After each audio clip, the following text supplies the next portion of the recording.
So speech is a special gift to a human being. बोलने की क्षमता मनुष्य को दिया गया एक विशेष उपहार है। एक इंसान जितनी जटिल आवाजें निकाल सकता है वैसा कोई दूसरा जीव नहीं कर सकता। हाँ, एक हाथी की चिंगाड़ हमारी आवाज से कहीं तेज हो सकती है। यह आपके हाथ पैर ढीले कर सकती है। अगर हाथी आपके पास आकर अचानक से चिंगाड़ दे तो बस उस आवाज से ही आपके हाथ पैर ढीले पड़ जाएंगे। एक शेर दहाड़ सकता है, पक्षी भी बहुत सी आवाजें निकाल सकते हैं, पर कोई भी जीव उस जटिलता के साथ नहीं बोल सकता जैसे हम बोल सकते हैं। भाषाओं को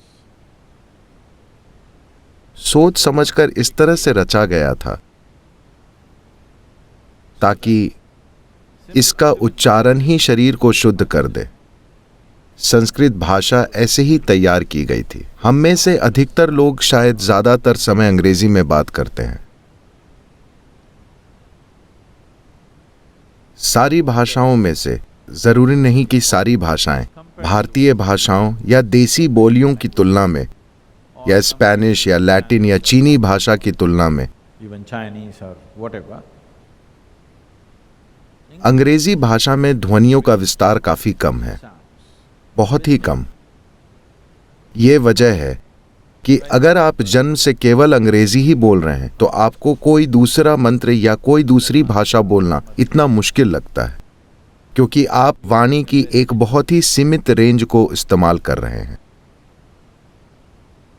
तो आपके बोलने में आवाजों की रेंज जितनी कम होगी, आपकी वाक शुद्धि उतनी ही कम होगी। So now you have to fix it.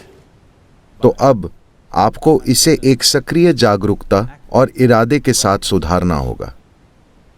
एक चीज है ध्वनि और दूसरी चीज है ध्वनि के पीछे का इरादा। आप बहुत प्यार के साथ ए कह सकते हैं या आप किसी दूसरी भावना से भी ए कह सकते हैं। Out of something else.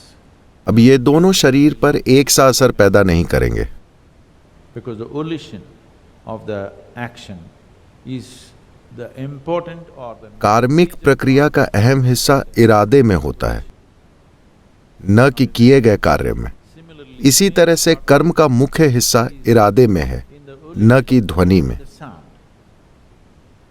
लेकिन अगर ध्वनियों की संरचना वैज्ञानिक तरह से हुई है, जैसे कि मंत्रों में या संस्कृत भाषा में, तब अगर आप इन्हें बिना पूरी जागरूकता के भी बोलते हैं तो भी आपको लाभ मिलेगा, क्योंकि ध्वनियों की संरचना की प्रकृति ही ऐसी है।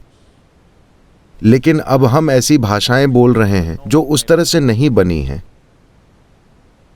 तो बेहतर होगा कि इसके इरादे पर ध्यान दिया जाए।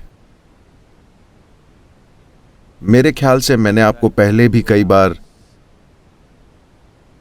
एक महिला के बारे में बताया है जो दूसरे विश्व युद्ध में बंदी शिविर से बाहर निकली और तब उसने एक संकल्प लिया। and she took a vow, you know.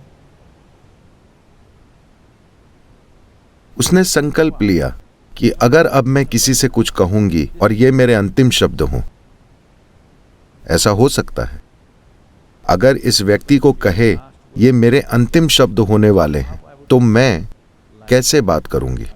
मैं हर किसी से बस उसी तरह से बात करूंगी। यह आपकी वाक शुद्धि को ठीक करने का एक शानदार तरीका है। वाक शुद्धि का मतलब है अपने मुंह से निकलने वाली ध्वनियों को शुद्ध करना, ध्वनियों के प्रति जागरूक होना, ध्वनियों के विज्ञान या हमारे ऊपर पड़ने वाले इनके असर के प्रति जागरूक होना। और इस तक कैसे पहुंचे, ये एक अद्भुत चीज है। इसकी समझ एक जीवन काल में नहीं आने वाली। ये नाद योग है, इसमें बहुत मशक्कत लगती है।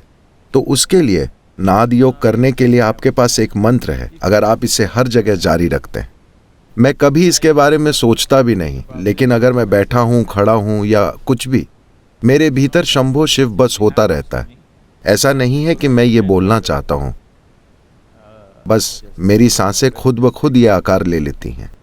ऐसा सिर्फ इसलिए नहीं हो रहा है क्योंकि मैं एक कार्यक्रम में बैठा हूं या मैं कोई जरूरी या गैर जरूरी चीज कर रहा हूं। उस तरह से आप भी इसे अपने जीवन में ला सकते हैं। बहुत से लोगों ने अपनी बातचीत में गंदे शब्दों का इस्तेमाल करना चुन लिया है।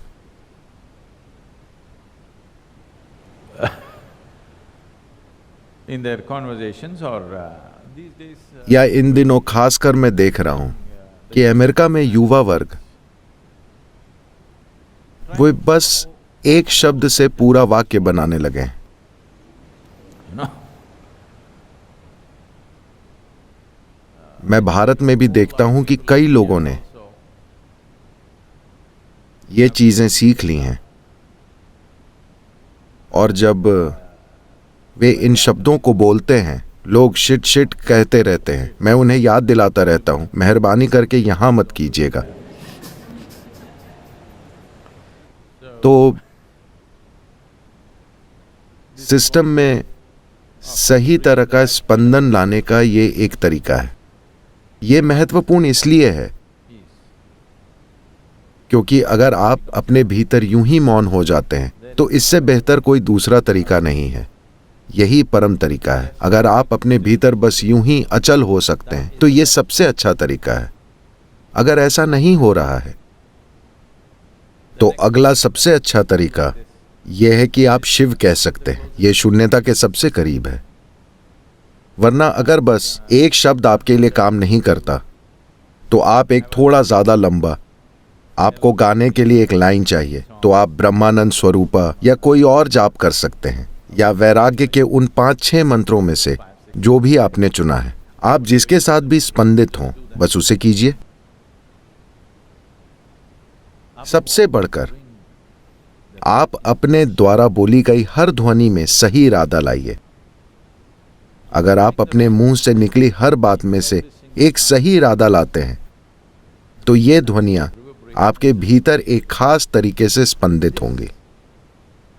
सही किस्म के स्पंदन की इस बुनियाद का होना जरूरी है अगर आप इस मानव तंत्र को एक ऊंची संभावना की तरह इस्तेमाल करना चाहते हैं, वरना ये हमेशा आपके पीछे घिसटता रहेगा।